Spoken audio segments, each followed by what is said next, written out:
Welcome back to the Deep Dive. We are here, as always, to take the sources you share with us, try to get past all the emotional noise, and really give you the deepest possible context on the ideas that, well, that truly matters. And today, we're tackling something that sounds simple on the surface, but is, I think, fundamentally a radical idea. Okay. It's the principle that, true knowledge, real learning, it only begins when you can let go of the comfort of being absolutely certain about something. Ah, right. We're looking at sources that argue the single most powerful tool you have for lifelong learning is just that simple, humble admission. I don't know. And that's really the central tension of this whole deep dive, isn't it? Because it feels so, I don't know, counterintuitive. We live in a world that just demands you have an answer, you have a definitive opinion right now, instantly. And yet these sources are championing the idea that if you want a mind that's always growing, always creative, that can actually understand nuance, you have to start with this internal reset. You have to just say, you know what? I don't really know what's going on here. Exactly. So our mission today really is to show you the mechanics of that. How does that actually work? We want to demonstrate how dropping that intellectual certainty, that tight grip you have on an issue, is the one key that unlocks real motivated learning. And we're going to apply it to something big. Oh, yeah. We're going to spend a lot of time applying this lens to a massive contemporary issue, showing you how deep historical context can just transform these complex, really emotional debates. Specifically around things like gender roles and economic change. Right. Moving them from these simple, black and white conflicts into what they actually are, which are these huge, nuanced socio-historical movements. So the ultimate goal here, for you listening, is pretty profound. It's about moving beyond that immediate, that knee-jerk emotional reaction you get when you see a headline or read some short, biased article online. Yeah. We want you to be able to get a broader, deeper, and I think ultimately a more empathetic understanding of why the world and the people in it operate the way they do. The core thesis we're pulling from the sources today, I mean, it couldn't be clearer. Certainty is the absolute enemy of knowledge and critical thinking. Full stop. The enemy. The enemy. And we're going to explore how shedding that certainty, it just opens your mind up to context, to history, and to different and, often uncomfortable points of view. It's about replacing that comfort of being right with the expansive, sometimes unsettling joy of just being curious. Okay, so let's unpack this idea from the sources. Yeah. This vicious cycle of certainty. I think it's so insidious because it feels like a good thing. Yeah. It masquerades as intelligence or, conviction. It feels good in the moment. Yeah, it's like intellectual fast food. Yeah. Right? You get this quick energy burst that just confirms everything you already assumed. So if you're certain you understand something, let's say you've got a perfect handle on the political movement or climate science or even just why your neighbor is acting a certain way, what's actually happening in your brain? Well, your mind immediately just shuts down the engine of inquiry. It's that simple. If you are certain you already have the definitive answer or you think you've, fully categorized the problem, you lose all genuine motivation to look for anything else. Your brain just says, okay, done. Pretty much. Your brain says, resource allocation complete, no need to spend any more calories researching this, the file is closed.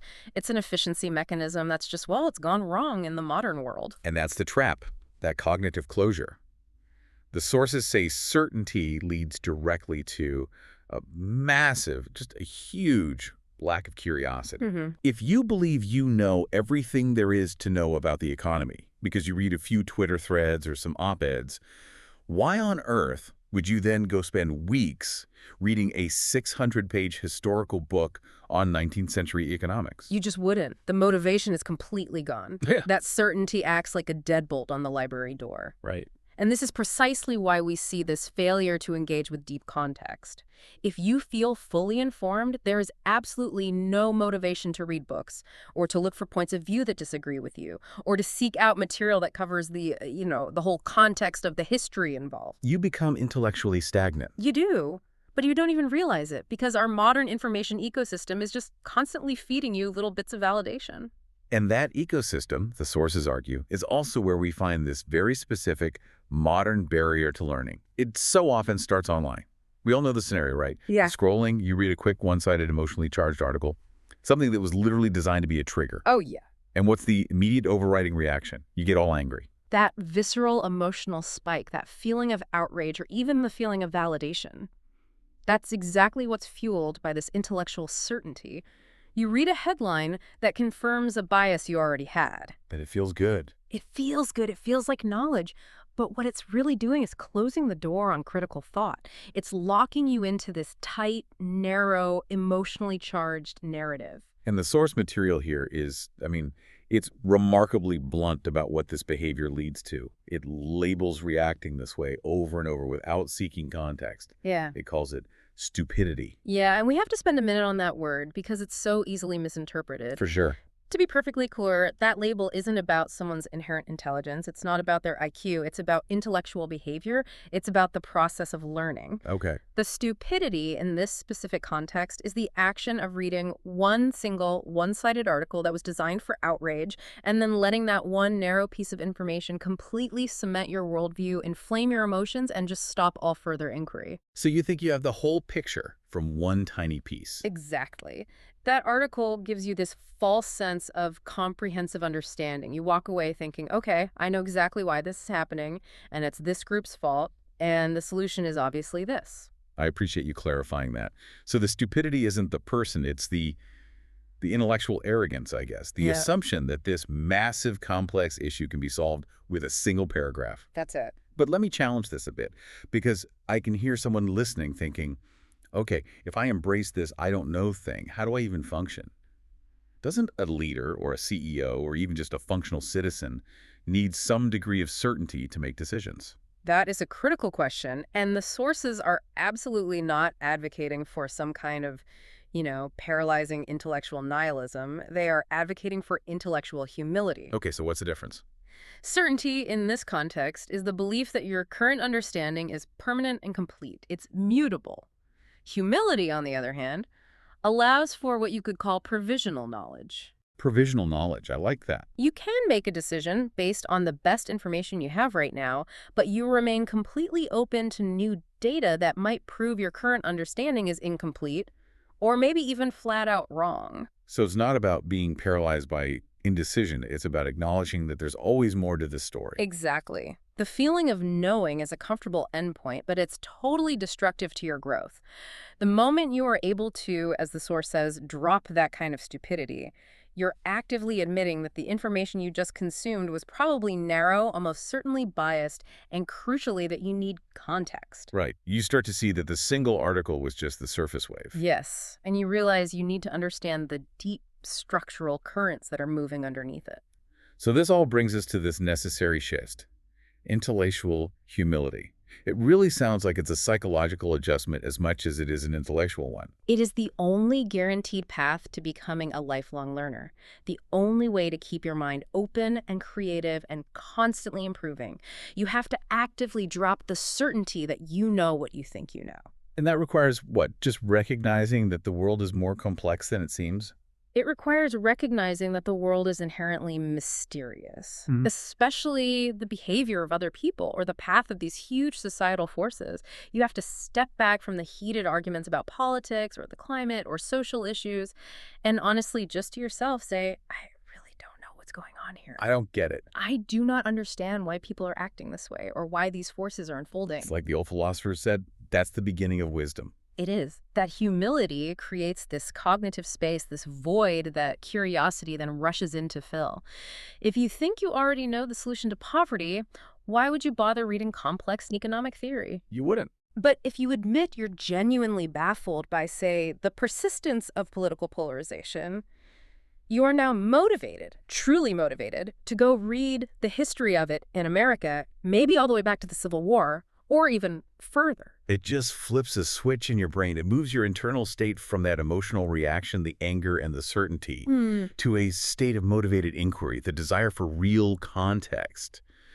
Okay, so once we've embraced the, I don't know, and hopefully the anger starts to fade, we're left with this pure curiosity. But where do we point it? Do we just start reading everything, or do the sources give us a more targeted search query? Oh, they're very specific. The sources direct that curiosity toward deep history and structural context. The motivation to read deeply, the kind of reading that actually changes your mind, not just confirms it, that only arises when your initial thought is, I don't really understand why things are the way they are. That's the engine we were talking about. Once that emotional certainty has been consciously taken apart, you're finally ready, both intellectually and emotionally, to actually engage with complexity. Right. And the sources really stress that reading a lot of history, it doesn't just give you more facts to argue with, it provides the essential context that causes things to start to open up.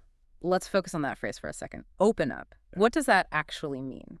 When you read a single article, you're seeing a problem as like a two-dimensional photograph. It's flat. When you read the deep history, you get the third dimension. History elevates the whole discussion beyond simple blame or simple solutions or these simple ideological fights. You move past just reacting to a surface symptom. Like a protest or a new law. Exactly. And you start to truly understand the multi-layered system and the long, long history of the forces that produce that symptom in the first place. But what is it specifically that makes the anger go away? Is it just that you get tired from all the reading, or does history genuinely change the emotional quality of the conflict?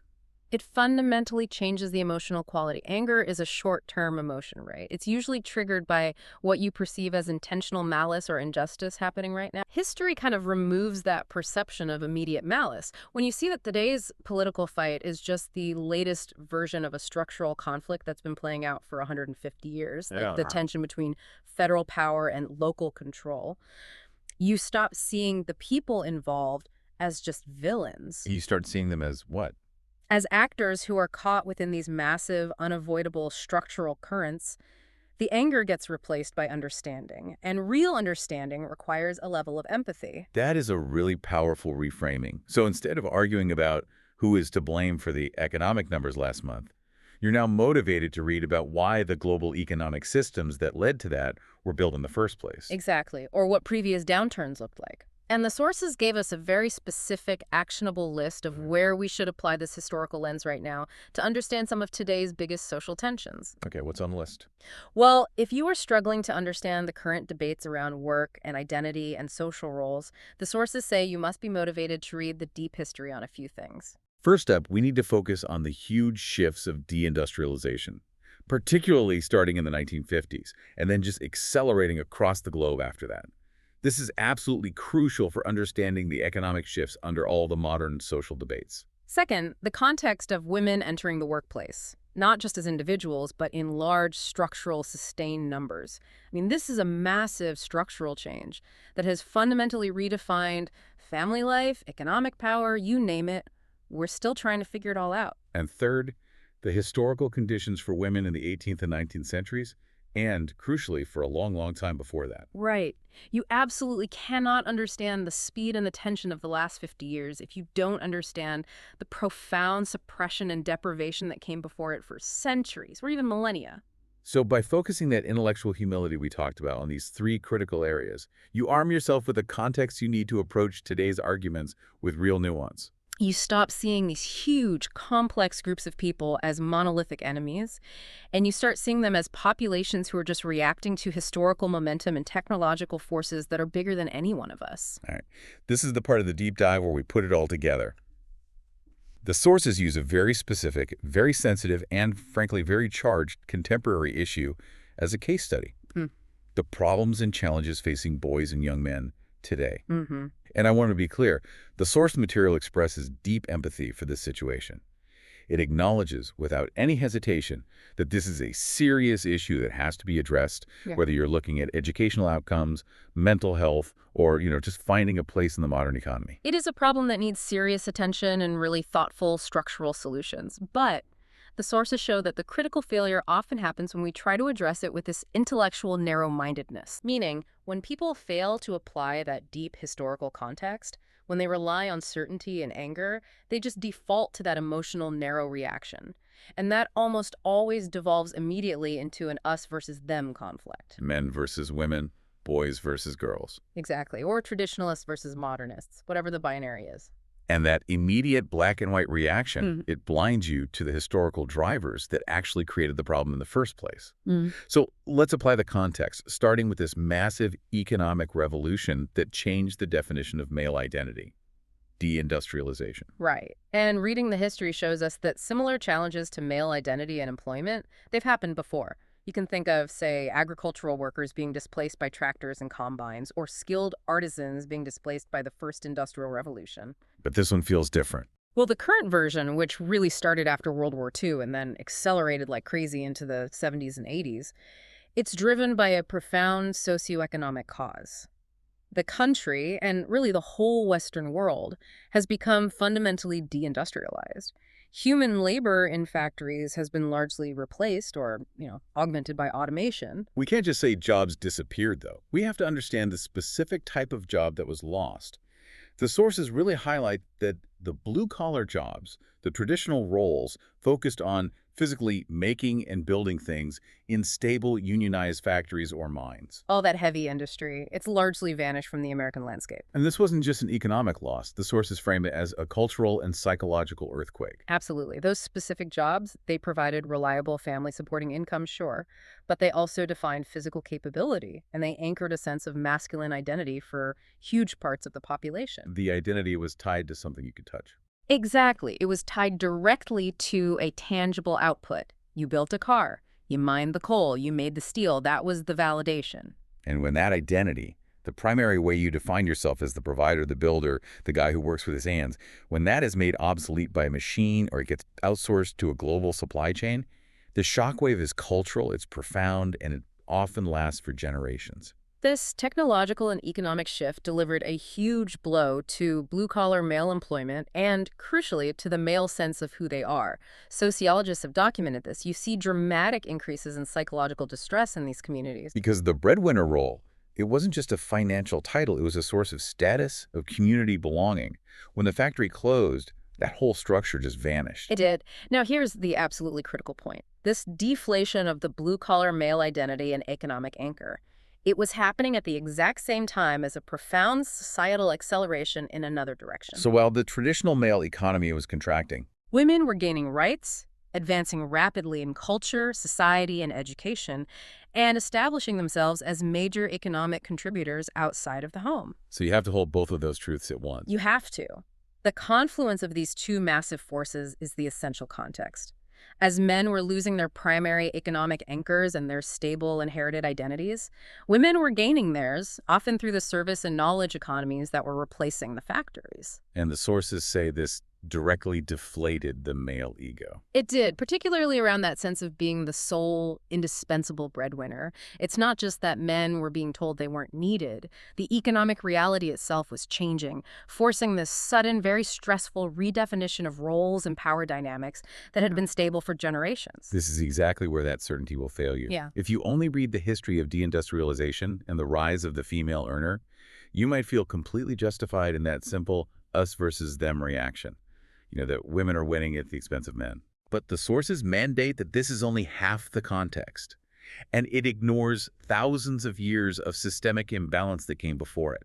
This is where we have to apply the empathy and the history of oppression. Exactly. We must now turn the historical lens to the context of historic female oppression to understand the full magnitude of the current shift. The sources detail a reality that lasted for millennia, not just centuries, where women were deeply, deeply oppressed. They were, quote, deprived of being a human being in the full legal and social sense. We really need to let that sink in. It wasn't just that things were unequal. It was, in many spheres, absolute legal non-existence. Think about the doctrine of coverture in English common law, which the United States inherited. Under coverture, a married woman had no separate legal identity from her husband. Her legal existence was covered by his. Right. And that deprivation was total. She couldn't own property in her own name. She couldn't enter into contracts. She couldn't sue someone or be sued. And critically, any wages she earned legally belonged to her husband. For thousands of years, women were not even considered a rational human being with full agency. And this isn't, some abstract ancient history. Remnants of this legal status persisted well into the 19th century in many places. It is so hard for us today to really internalize what that means, to be systematically denied rationality, agency, and equal standing just because of your gender. The sources remind us that some philosophical and religious views even held that women didn't have a soul. Reducing them to a mere biological function, they were viewed as products of nature, basically biological necessities for having children and running a household, not as independent thinking agents who could contribute to the public sphere. So their power was meticulously contained. It was severely limited. It was focused entirely on the domestic sphere, the home, the children. And while that role is obviously vital, it was the only acceptable path for authority or meaning. It was an involuntary confinement. The sources point out that while women in those times weren't always consciously thinking about this suffocating system, it was absolutely an oppressive force in the background, just pressing down on every ambition, every possibility. And we have to acknowledge the unconscious psychological toll of living in that reality. The sources are very clear on this. This systemic generational oppression unconsciously had a very depressive effect on their spirit. Just imagine the cumulative weight over centuries of an entire demographic being told, both implicitly and explicitly, that their full intellectual, political, and creative potential was secondary or irrelevant or just non-existent. It suppressed the human spirit on this monumental historical scale. It did. So when we look at the last, say, 150 years, what we are witnessing is not some temporary trend. It's a fundamental historical turning point. It's the moment where the weight of that multi-millennial oppression was finally being lifted, allowing women to finally open up their full potential into the world. And this opening up was driven by winning fundamental structural rights. Hard-won rights. The sources highlight the absolute necessity of these specific changes. The right to vote, the right to own property separate from a husband, the right to enter contracts, and critically, the right to education and the ability to go to universities. These weren't just marginal changes. They were the keystones. They unlocked agency, economic power, and intellectual equality. It fundamentally reframed their entire existence from being, the property of a father or husband to being an independent legal and economic person. And the source frames this profound shift not as a threat to be fought against, but as a beautiful thing. Something that we should celebrate. It's the overdue realization of human potential after centuries of systemic suppression. So now we can synthesize the two contexts. We have the macroeconomic reality of deindustrialization and automation eroding the traditional male breadwinner identity. And at the same time, we have the macro-historical reality of women finally gaining agency, education, and legal personhood after millennia of deprivation. This synthesis is where we can use history to directly challenge that emotional us versus them mindset. There's this prevalent, often angry idea today that women are taking something away because so much societal attention is now focused on them while men are struggling to redefine their roles. And this is where that intellectual humility demands nuance. The source acknowledges that, yeah, in some superficial ways, this perception of loss is real roles are shifting, and what was once exclusively male territory isn't anymore. But Métis, historical context demands that this perceived taking has to be balanced against the reality that women were deprived for thousands of years of basic legal, economic, and human recognition. It reframes the entire conflict. When you look at the situation through the narrow lens of the last 50 years, it can look like a direct zero-sum conflict, men lose, women win. But when you look through the historical lens of 2,000 years, it looks like a long overdue structural and necessary correction. It's not a conflict over resources. It's the inevitable rebalancing of a profound historical injustice that's intersecting with a massive technological disruption. So the conclusion that we can draw from the source material is powerful. It is. Understanding both the history of deindustrialization and the history of oppression shows that the current situation is not, and never has been, so black and white. It isn't simply men versus women, boys versus girls. Not at all. It is the result of a much bigger history involved, where these massive economic and technological forces are intersecting with a profound, structural, and necessary liberation of human potential that was always going to happen once those legal restraints were removed. And that deep context, it allows us to feel the simultaneous empathy that's required. Empathy for the men who lost their traditional defining roles due to technological forces they couldn't control. And empathy for the millions of women who are finally realizing their full potential after centuries of spiritual and legal suppression. Without that comprehensive historical background, without first admitting I don't know the full story, you're just left with anger and resentment and a very counterproductive certainty. And this brings us right back full circle to the core commitment of the lifelong learner. Right. Being a lifelong learner means you approach problems, even the most contemporary and heated ones, not with a prepackaged solution, but with the recognition, I don't know the answer, but I know exactly where to start looking for the context that might, illuminate a path forward. That uncertainty isn't weakness, it's the catalyst. It's the curiosity metric that we have to cultivate in ourselves. That curiosity is what drives the motivated, sustained reading and the continuous search for context. For the structural why. The structural why things are the way they are. whether that's the history of economics in the 1950s, the history of legal personhood in the 18th century, or the history of automation technology happening right now. And the payoff for embracing this complexity is, well, it's profound for you, the learner.